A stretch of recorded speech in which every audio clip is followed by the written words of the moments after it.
The air in the NorTech boardroom choked with betrayal, thick as the Vancouver fog outside.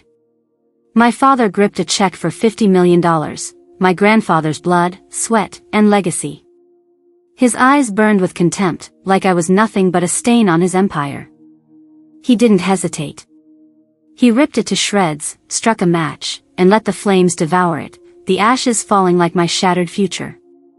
My sister sat there, her smirk slicing through me, as if she'd already carved my name off the family tree. They didn't just burn the money, they burned me. Erased me, a soldier who survived Mali's deserts, only to be buried alive by my own blood in a polished room on Burrard Street. Every heartbeat screamed injustice, every breath felt stolen. But I had something they couldn't torch. A secret sharper than their lies. I'm Emma Sinclair. I'm 32 years old. And this is where their empire falls. The NorTech boardroom faded behind me, but the sting of those ashes lingered, sharp as a January wind off English Bay. I'd just driven 5,000 kilometers from a UN peacekeeping mission in Mali, my boots still dusted with desert sand, to step into a family that never wanted me back. 3 years in conflict zones, dodging bullets and burying friends, and not one call from my father, James Sinclair, or my sister, Claire. They sat in that Vancouver high-rise, running NorTech, the medical tech empire my grandfather, Henry Sinclair, built from nothing. I wasn't there for their approval. I was there because Henry made me promise, back when we'd sit on his Kitsilano porch, sipping Tim Hortons coffee, watching ferries glide across the water. Emma, he'd said, his voice steady as the North Shore mountains, you're the only one who gets what this company's really for. The lawyer's office on Burrard Street was all glass and steel, the kind of place that screamed money and secrets. James sat at the head of the table, his tailored suit crisp, his face carved from the same cold ambition that drove NorTech's stock price to $200 a share. Claire lounged beside him, her manicured nails tapping the table, her smirk sharper than a skate blade. They didn't look at me when I walked in, no nod, no welcome home. Just silence, thick as the fog rolling off Stanley Park. The lawyer, a woman with gray hair and a voice like a courtroom gavel, shuffled papers and avoided eye contact. I wasn't expecting a hug. I'd stopped expecting anything from them the day I enlisted, choosing a soldier's life over their boardroom battles. But Henry's death last month changed everything. His will was being read today, and I was here for him, not them. You shouldn't have come, Claire muttered under her breath, her eyes flicking to James like she needed his permission to speak. This isn't your world. My stomach twisted, but I kept my face blank. James leaned forward, his voice low, venomous. You think showing up in combat boots makes you family? You walked away, kid. I didn't flinch. I'd faced worse than his words in Mali. RPGs don't care about your feelings. But those words cut deeper than I expected, like a knife through old scars. Henry always saw me, even when they didn't. He'd sent letters to my base, each one signed with a steady hand, reminding me I was more than their rejection. Now, sitting in that sterile room, I felt his absence like a missing limb. The lawyer cleared her throat, ready to read the will. I braced myself. Whatever was coming, I knew it would break something, maybe them, maybe me. If you've ever felt erased by the people who should love you, stick around. This is where it gets real. The silence in the Burrard Street law office was heavier than a coastal storm, pressing against my chest as I sat across from James and Claire. Their words, Claire's cutting, "This isn't your world," and James's venomous, "You walked away, kid," still echoed, each syllable a fresh wound. But I wasn't here to bleed. I was here for Henry, for the promise I made on his Kitsilano porch, his hand steady on mine as he said NorTech was more than money, it was a lifeline for people who needed it. The lawyer, Ms. Evelyn Carter, adjusted her glasses, her voice slicing through the tension like a skate through fresh ice. We'll now proceed with the reading of Henry Sinclair's last will and testament, she announced, her tone flat, professional, as if she hadn't just watched my father torch a $50 million check in front of me. I leaned back in my chair, my combat boots scuffing the polished floor, grounding me.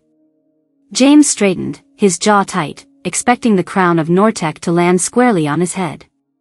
Claire's fingers twitched, her smirk barely hiding the hunger in her eyes. She'd always wanted the company, the power, the name. I could feel their certainty, thick as the Vancouver fog, that I was just a formality, a soldier girl they'd already written off. Ms. Carter opened a leather folder, her hands steady, and began.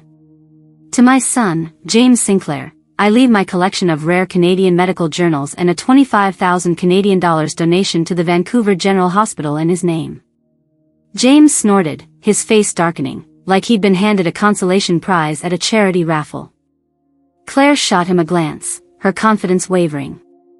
I stayed still, my pulse hammering, waiting for the blade to drop. Ms. Carter turned the page, her voice unwavering. To my granddaughter, Claire Sinclair, I leave the family cabin on Bowen Island and my vintage Gibson guitar. Claire's smirk vanished, her lips parting in a silent gasp. A cabin? A guitar? She leaned forward, nails digging into the table, as if she could will the words to change. I didn't move, didn't breathe, my hands clenched under the table. The room felt smaller, the air sharper, like the moment before a mortar strike. Then Ms. Carter looked at me, her eyes softening just a fraction. And to my granddaughter, Emma Sinclair, my confidant, the one who carries my heart, I leave the entirety of my estate. This includes all financial holdings, real estate, and full voting control of NorTech Medical Technologies, effective immediately. Total value, 50 million Canadian dollars. The room froze. James's chair scraped back, his face a mask of rage, red as the BC sunset over English Bay. Claire's eyes darted to me, wide with disbelief, then narrowed into something venomous. This is a mistake, James growled, his voice low, dangerous, like he was scolding a junior executive. Henry wouldn't do this. Not to her. He spat the word like it burned his tongue. Ms. Carter didn't flinch. The will is notarized, Mr. Sinclair. It's legally binding. Claire slammed her hand on the table, her voice sharp enough to cut glass. She's been gone for years. She doesn't even know how to run a company. This is insane. I stayed silent, my heart pounding, but my face blank. I'd learned in Mali to keep my cards close, to let the enemy think they had the upper hand. James stood, his shadow looming over the table. You think you can waltz in here after abandoning us and take everything? He reached into his jacket, pulled out a lighter, and grabbed the check Ms. Carter had slid toward me. The paper, 50 million Canadian dollars, Henry's signature scrawled in bold ink, crumpled in his fist. He flicked the lighter, and the flame roared to life, consuming the check in seconds. Ashes fluttered to the table, a gray snow over their polished world. Claire gasped, her hand flying to her mouth, but her eyes gleamed with something like triumph. Ms. Carter leaned back, unfazed, like she'd seen worse tantrums in her 30 years of practice. James pointed at me, his voice a snarl. That's what you get for thinking you're one of us. I didn't flinch. I didn't scream. I just sat there, my fingers brushing the edge of a sealed envelope tucked inside my coat, a gift from Henry, handed to me over lukewarm Tim Hortons coffee at a Granville Island diner 2 months before he died. Don't open this unless they try to burn you, he'd said, his eyes sharp, knowing. I hadn't opened it yet, but its weight burned hotter than their fire. They thought they'd erased me, just like they'd erased my room, my letters, my name from their lives when I enlisted. But Henry saw me. He knew what they'd do. And he'd armed me for this moment. My lips curved, not a smile, but a promise. They'd lit a match, but I was the one holding the fuse. If you've ever been betrayed by the people who should have had your back, keep watching. This is where their lies start to unravel. The ashes of that $50 million check still clung to the air as I walked out of the Burrard Street law office, the weight of Henry's envelope burning against my chest. James's snarl, "That's what you get," and Claire's triumphant smirk followed me like ghosts, their betrayal sharper than any shrapnel I'd dodged in Mali. I'd sat through their venom, watched them burn my grandfather's promise to me, but I wasn't broken yet. Not even close.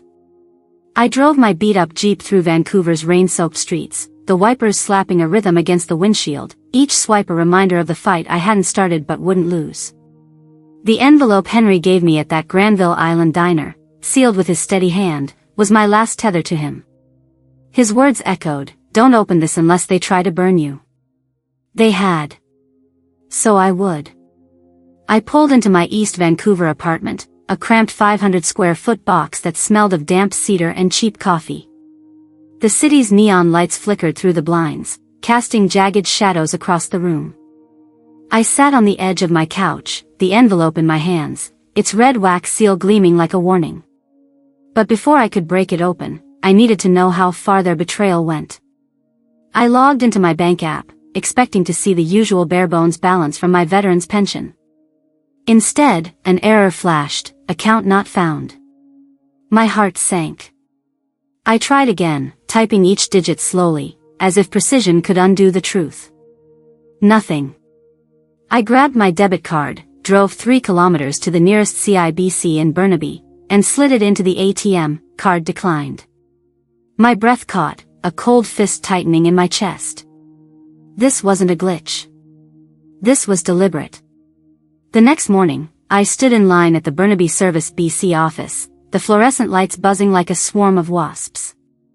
The clerk, a tired woman with a maple leaf pin on her lapel, took my ID and typed my name into the system. Her brow furrowed, her fingers pausing. "Ma'am," she said, her voice hesitant, "this can't be right." I leaned forward, my hands gripping the counter. "What's wrong?" She turned the screen slightly, her eyes avoiding mine. "According to our records, you're deceased. Declared dead 6 months ago." The words hit like a mortar blast, hollowing out my insides. "I'm standing right here," I said, my voice steady but my hands trembling. She shook her head. "The system says otherwise. There's a death certificate, certified by a doctor in Richmond. It claims you suffered mental instability post-deployment. You'll need to file a correction with vital statistics, but it could take months." I walked out, the rain pelting my face, each drop a reminder of how thoroughly they'd tried to erase me. James and Claire hadn't just burned a check, they'd burned my name, my identity, my existence.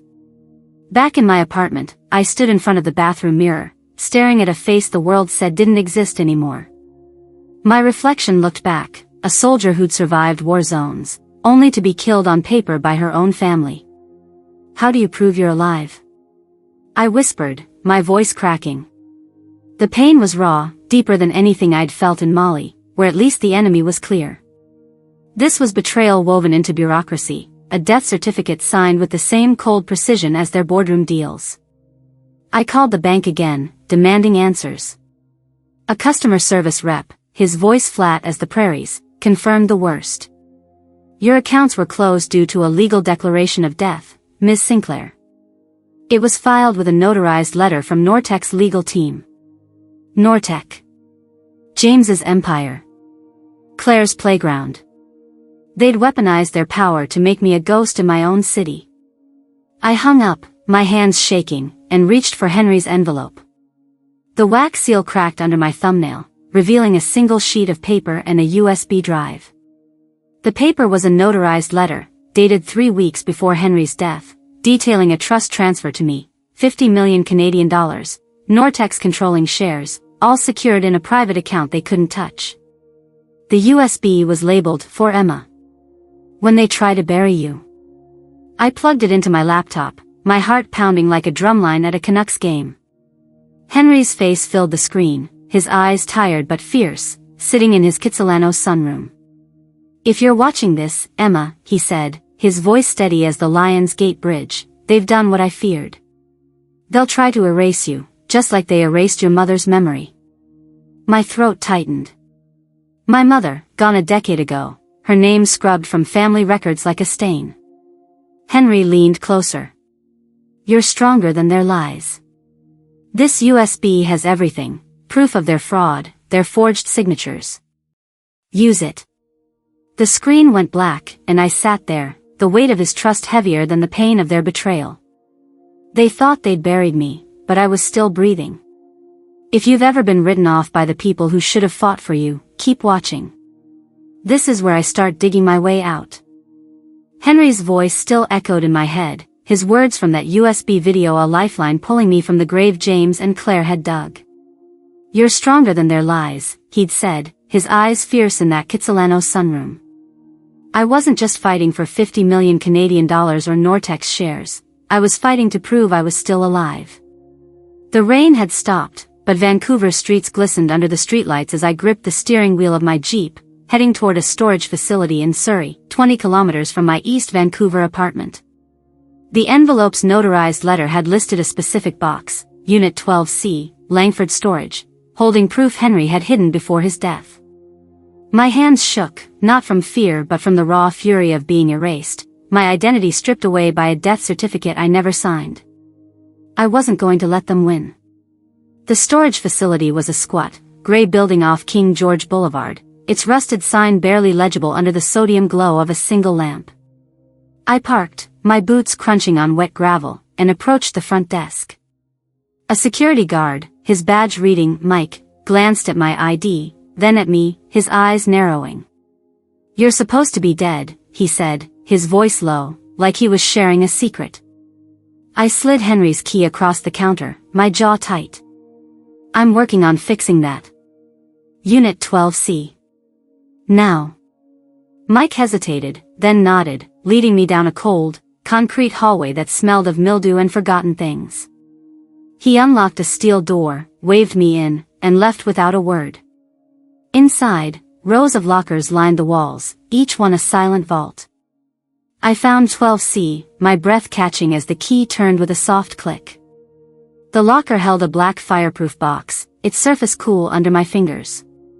Inside was a second notarized document, a duplicate trust transfer, confirming Henry had moved NorTech's controlling shares to me 3 months before he died, untouchable by James's legal tricks. Taped to it was a flash drive labeled Proof. My pulse raced like a skitran at rush hour. I drove back to my apartment, the city's skyline a blur through the rain-streaked windshield, and plugged the drive into my laptop. Files loaded, emails between James and a Richmond doctor, contracts with Claire's signature, and a memo detailing a plan to declare me mentally unstable, to void Henry's will. It was all there, their betrayal laid bare in black and white, colder than a February wind off Howe Sound. I needed help to weaponize this. I called Lila Harper, a military lawyer I'd met during my Mali deployment, now based in Victoria, 100 kilometers across the Strait of Georgia. Her voice crackled through the phone, sharp and no nonsense. "Emma, you're telling me they filed a fake death certificate? That's not just dirty, it's criminal." I explained everything, the burned check, the will, the USB. "I'm sending you the files," I said. "Can you make this stick?" Lila didn't hesitate. "Send them. I'll be on the first ferry to Vancouver tomorrow. We're going to bury them in their own paper trail."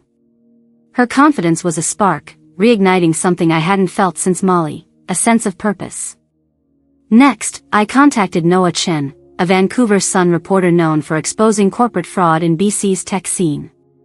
We met at a dimly lit Waves coffee house on Commercial Drive, the smell of espresso cutting through the damp evening air.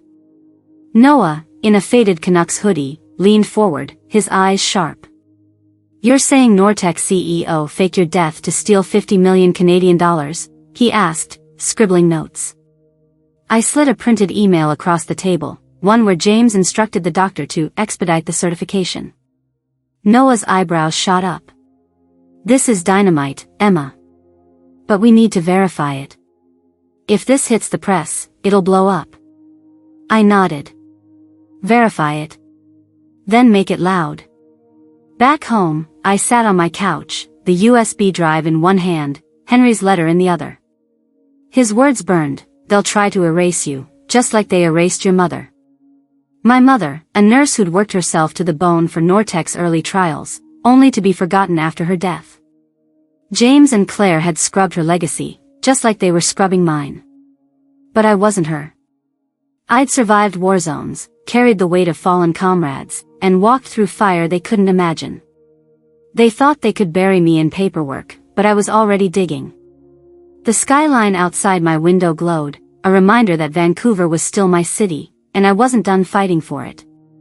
If you've ever had to claw your way back from someone else's lies, drop a comment. This is where the real battle begins. The British Columbia Supreme Court loomed over Vancouver's downtown, its stone facade as unyielding as the truth I was about to unleash. I walked through the heavy oak doors, my boots echoing on the marble floor, each step a reminder of the 5,000 kilometers I'd survived in Mali only to fight a war at home. James and Claire had burned a $50 million check, faked my death, and tried to steal NorTech, but today, in this courtroom, their lies would face a reckoning. Lila Harper, my military lawyer, strode beside me, her briefcase packed with Henry's proof, emails, contracts, and that USB video from his Kitsilano sunroom. Noah Chen's article, published yesterday in the Vancouver Sun, had already lit a spark, its headline screaming, NorTech CEO faked daughter's death for $50 million empire. The city was watching. I wasn't just Emma Sinclair anymore. I was the soldier they couldn't erase. Inside, the courtroom buzzed with tension, the air sharp as a North Shore wind. James sat at the defendant's table, his navy suit pristine, his face a mask of calculated calm, but his eyes betrayed a flicker of unease. Claire sat beside him, her hands twisting in her lap, her usual smirk replaced by a tight-lipped grimace. Ms. Evelyn Carter, the lawyer who'd read Henry's will, was there too, her gray hair pulled back, her expression unreadable. The judge, Madam Justice Eleanor Reed, presided with a gaze that could freeze Burrard Inlet. Known for shredding corporate egos like paper in a sawmill, she was the last person James could charm. Lila leaned toward me, her voice a low growl. "They're nervous, Emma. Let's make them sweat." The hearing began, and Lila stood, her presence commanding the room like a general. "Your Honor, we're here to contest the fraudulent suppression of Emma Sinclair's identity and the illegal transfer of NorTech Medical Technologies assets," she said, her words cutting through the silence. She slid a binder across the bench, Henry's notarized trust transfer, the forged death certificate, and emails detailing James's deal with a Richmond doctor. "These documents prove a conspiracy to declare my client deceased and void her rightful inheritance." James shifted, his fingers gripping the table's edge. Claire's eyes darted to him, pleading for a lifeline, but he stared straight ahead, silent. Lila tapped her tablet, and the courtroom screen flickered to life. Henry's face appeared, his voice steady as the Lions Gate Bridge. "If you're watching this, Emma, they've done what I feared," he said, sunlight streaming over his shoulder. "They'll try to erase you, like they erased your mother. But NorTech is yours. You're its future, not them." The room went still, the weight of his words heavier than the 50 million Canadian dollars they'd tried to steal. Claire let out a choked sob, her facade cracking. James's jaw clenched, his knuckles white. Lila pressed play on a second file, an audio recording of James instructing the doctor, "Make it quick. Mental instability, post-traumatic stress, whatever sticks." The courtroom gasped. Madam Justice Reed's eyes narrowed, her pen pausing mid-note. "Your Honor," Lila continued, "these defendants orchestrated a fraud to strip Emma Sinclair of her identity and legacy. We request immediate reinstatement of her legal status and full control of NorTech, as per Henry Sinclair's will." James's lawyer, a slick man named Daniel Walsh, rose, his voice smooth as a false creek yacht. "This is a family dispute, Your Honor, blown out of proportion. My clients acted in good faith, believing Ms. Sinclair had abandoned her role." Reed didn't blink. "Good faith doesn't forge death certificates, Mr. Walsh," she said, her tone sharp as a Stanley Park cedar. "Nor does it burn $50 million checks." Then came the final blow. Noah Chen had received an anonymous email overnight, a whistleblower from NorTech's board, revealing James had sold 30% of the company's shares to a Toronto-based conglomerate, using my forged signature. Lila presented the email, time-stamped and verified. "This isn't just fraud," she said. "It's theft across provincial lines." The courtroom erupted in murmurs. James stood, his voice breaking. "This is absurd. I built NorTech." Reed's gavel slammed, silencing him. "You built nothing, Mr. Sinclair," she said. You stole from a veteran who served her country while you sat in boardrooms. She turned to me, her eyes softening. Emma Sinclair, this court recognizes you as the sole legal heir to Henry Sinclair's estate and controller of NorTech, effective immediately. I didn't smile. I didn't cry. I stood, my boots firm on the floor, feeling the weight of Henry's trust settle like a shield. James stared at the wall, defeated. Claire's tears fell, but they meant nothing to me. The courtroom doors swung open, and I walked out, the Vancouver skyline sharp against the sky. They'd tried to bury me, but I'd risen. If you've ever fought for a truth no one believed, keep watching. This is where justice cuts deepest. The courtroom's echo faded behind me as I stepped onto the streets of Vancouver, the weight of Madam Justice Reed's gavel still ringing in my ears. James and Claire's empire had crumbled, their forged lies exposed under the harsh light of truth. I'd won back NorTech and the $50 million legacy Henry Sinclair entrusted to me, but it wasn't about the money. It was about honoring the man who saw me when my own family tried to erase me. The Vancouver skyline stretched before me, its glass towers glinting against the Pacific dusk, but I wasn't headed back to a boardroom. I had a different plan, one Henry had whispered about over coffee at Granville Island, one that would outlast their betrayal. I drove 2 kilometers to Gastown, to a rundown brick building tucked between a craft brewery and a shuttered record shop. Its windows were streaked with grime, its door creaking like it hadn't been opened since the 90s, but it was mine. Inside, the air smelled of dust and possibility. I stood in the empty space, my boots scuffing the worn hardwood, and unfolded a sketch Henry had tucked into his final envelope, a floor plan for a community hub, scribbled with his steady hand. Build something they can't burn, he'd written in the margin. I wasn't just rebuilding NorTech, I was building the Sinclair Foundation, a lifeline for women veterans like me, for those who came home to find their names scratched out, their stories ignored. I called Lila Harper, my military lawyer, who'd fought beside me in court. I'm doing it, I said, my voice steady as the North Shore Mountains. The Foundation. Gastown. You in? Lila laughed, her voice crackling through the phone from Victoria. Emma, you had me at, they can't burn. I'm on the next ferry. Let's make this real. I met Noah Chin the next day at a Tim Hortons on Hastings Street, the smell of maple donuts mingling with the hum of morning commuters. He slid into the booth, his Canucks hoodie rumpled, a notebook in hand. The article's still trending, he said, his eyes bright. Over 1 million views. People are calling you a hero. I shook my head, stirring my double-double. I'm no hero, Noah. I just want to give others what I needed, a place to start over. He grinned. That's why it's working. Let me write the launch piece. No hype, just truth. I nodded. Deal. But keep it quiet until we're ready. Noah scribbled a note, his pen moving as fast as a skitran. This foundation's gonna shake Vancouver, Emma. Over the next week, I poured everything into the Gastown space. Contractors hammered new drywall, painters covered the scars of neglect with fresh white, and I hung a sign above the door, Sinclair Foundation, strength and service. It wasn't flashy, just a steel plate etched with purpose. The first client walked in on a rainy Tuesday, a woman named Tara, a veteran from Kelowna who'd lost her home after a dishonorable discharge for reporting harassment. I saw your story online, she said, her voice soft but steady, like she was testing the ground. Is this place, for people like me? I met her eyes, seeing the same weight I'd carried. It's for all of us, Tara. You're not invisible here. She nodded, tears brimming, and I handed her a coffee, the warmth of the cup a small anchor in the storm.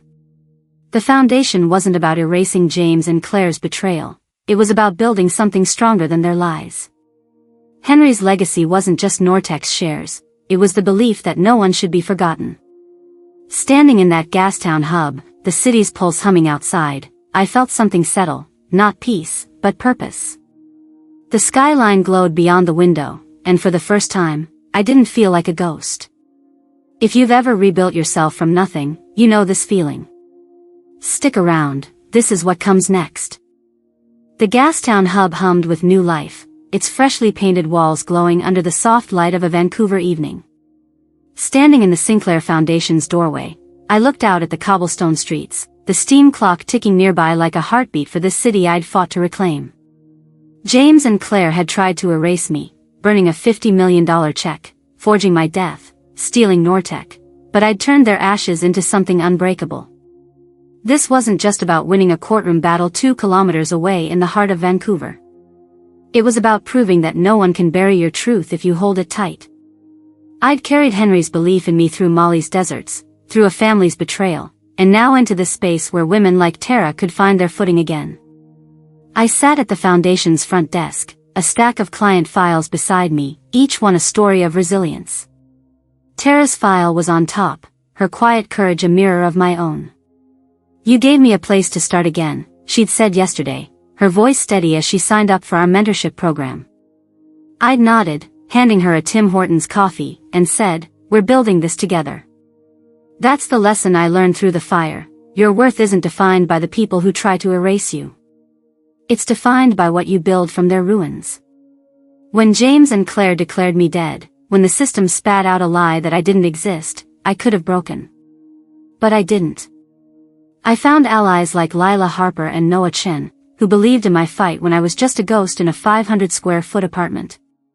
I found Henry's truth, hidden in a Surrey storage locker, and used it to carve out a legacy stronger than their lies. Here's what I want you to take away: no one can steal your name if you know who you are. When the world, your family, your job, your city, tries to write you off, find the people who see you. Build something real, whether it's a foundation, a dream, or just a single step forward. Justice isn't about revenge, it's about creating something that outlives the pain. Start small, a conversation, a plan, a spark. In Vancouver, we know how to rebuild after storms, how to stand tall like the North Shore Mountains. So, take that first step. If you've ever been told you don't belong, that you're not enough, prove them wrong. Drop your story in the comments below. Tell me what you're building, what you're fighting for. Because the truth? It doesn't just survive. It shines. The Gastown sky burned gold as the sun dipped below the horizon, painting English Bay with a glow that felt like a promise kept. I stood outside the Sinclair Foundation, its steel sign catching the last light, a quiet testament to everything I'd fought for. James and Claire had tried to burn my name to ashes, to erase me with a forged death certificate and a stolen $50 million legacy, but I'd built something stronger, a place where women like Tara, like me, could stand tall again. Henry's voice still lingered, his words from that Kitsilano sunroom a steady anchor: build something they can't burn. I had. This wasn't just a building in Vancouver's heart, it was proof that truth outlives lies, that resilience outshines betrayal. The cobblestone streets hummed softly behind me, the steam clock ticking like a heartbeat, reminding me that this city, my city, was worth fighting for. I turned to the camera, my boots grounded on the damp pavement, my voice low but steady, like the tide against Stanley Park. If this story hit you, maybe because you felt erased, maybe because you fought to be seen, don't let it end here. Share it. Tell someone who needs to hear that they're not invisible. Drop your story in the comments on True North Courage. Tell us what you're building, what you're fighting for. Hit that like button if you believe in rising from ashes. And if you want more stories of grit, of truth, of people who refuse to be buried, subscribe to True North Courage. We're here to amplify voices like yours, like mine, like Tara's. Because in Canada, we don't just survive the storm, we build through it. I stepped back, the foundation's door closing behind me with a soft thud, the Vancouver skyline glowing like a fire no one could extinguish.